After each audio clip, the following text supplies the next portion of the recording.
All right, another video book review. This one is for Shadows Upon Time by Christopher Ruocchio, the seventh and final book in the Suneater series.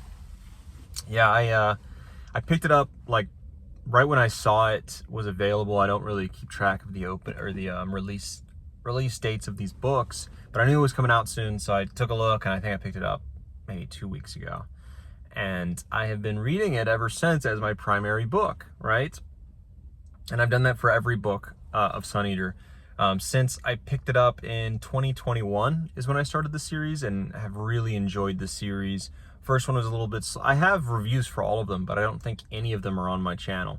I've been doing reviews since before the channel, just to, get it out for, as this began as a channel, or really a channel for myself, and the book reviews have been for myself as well, just to get that stuff off my mind, and I can fully comprehend really how I feel about the book more when I speak about it.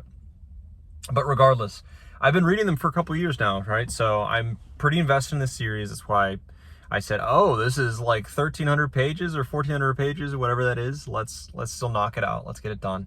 So started reading, continued reading, and said, oh, this is a slog. Took a look. Oh, I'm 5% through this book. Oh no. Oh no. And that's kind of how it went. It was an absolute slog 95% of the time. 95% of the time, I was not enjoying myself.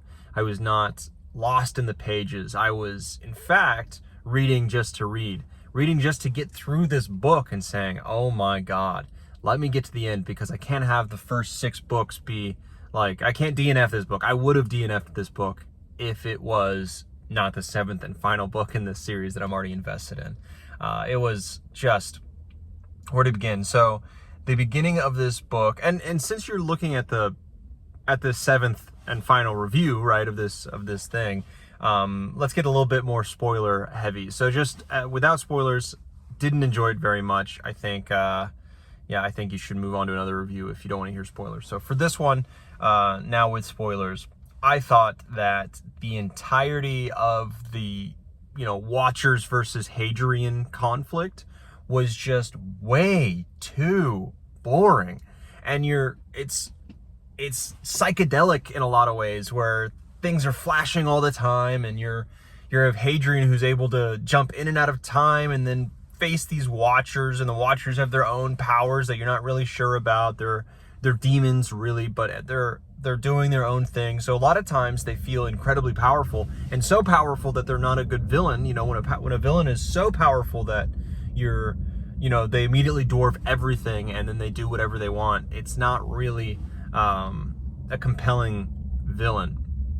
And then at other times they feel so weak. They feel like they could be overcoming this obstacle that our heroes are putting in front of them, just by being themselves, by acting intelligently, and they're from before time, so they should have the wisdom, but also they are outside of time. They see time as a flat circle or whatever, and they can pick and choose where they want to go and what they want to see it at, and they're just outside of the plane of time that Hadrian and all of our people are dealing with. So it feels like they should be able to snap their fingers, so to say, and just end any of this, right? And I know a lot of stuff is put in front of them to try and stop it, like this Demiurge ship. Somehow the architecture of this vessel is hiding the eyes of these timeless beings, which I don't really buy. Like, it just sounds dumb. It just really does not work for me. None of that works for me. None of the Watcher stuff worked for me. It really did. Since none of my reviews are up before, I really enjoy this series. First 1 through 6 books, I really enjoyed. I've been devastated by the end of the Red Company. I've been, really invested in Hadrian and his rise, and his path to, I guess, destroying his son, right? I've been really invested in this.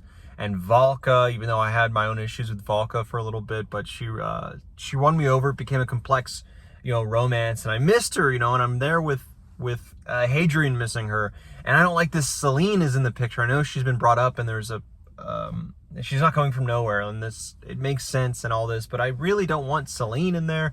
But anyways, I just feel we're at the end of the road, at the end of this journey, and no one is familiar. Almost nobody's familiar. I mean, it's been hundreds of years, and all these people, and that's part of the story, is we've left all these people behind.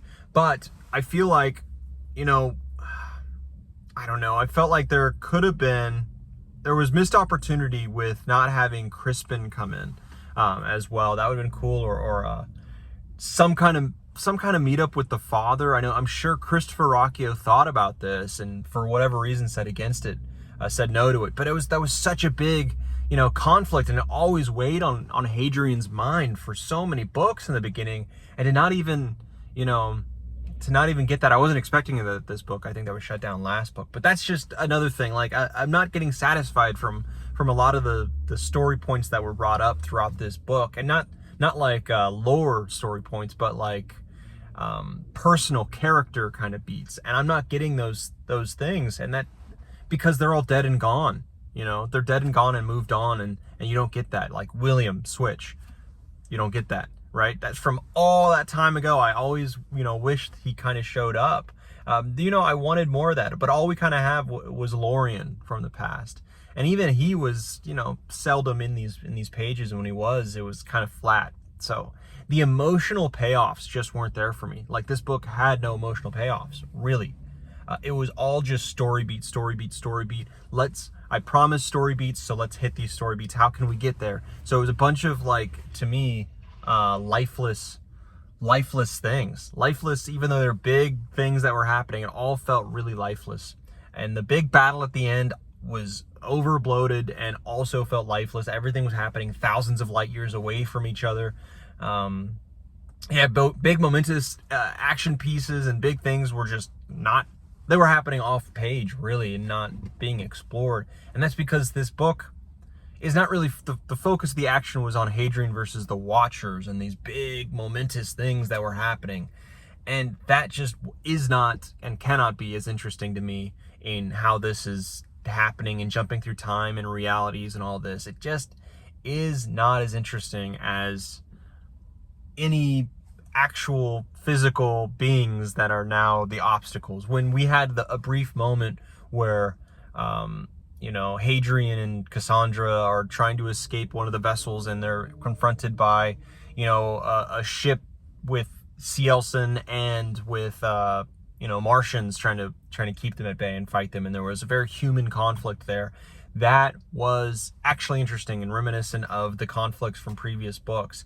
And that was, gone after a little bit, and we're back. So, yeah, it just was, that's the big thing, was no emotional payoff for me at all. And the ending of the book and where the universe ended up and how stuff ended up with the characters we do have in Hadrian, cool, I guess. I don't hate it. Like, I don't hate it at all. It's fine.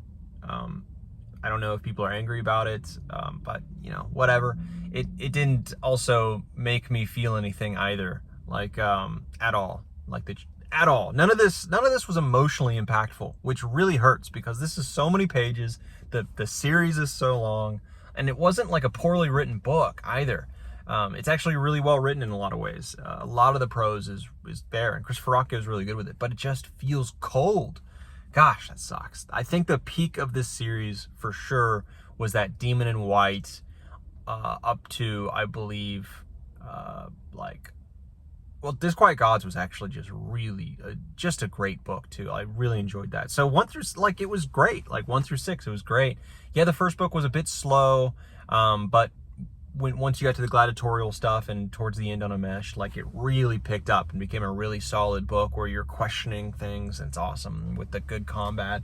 Second book was really great, and you just move on from there, and this is such a step down. I don't know what happened. He really, really fumbled the bag on this, and I see on the thumbnails for videos for people, because I haven't really watched any reviews on it, but I see on thumbnails on videos of people who say, Shadows Upon Time is out.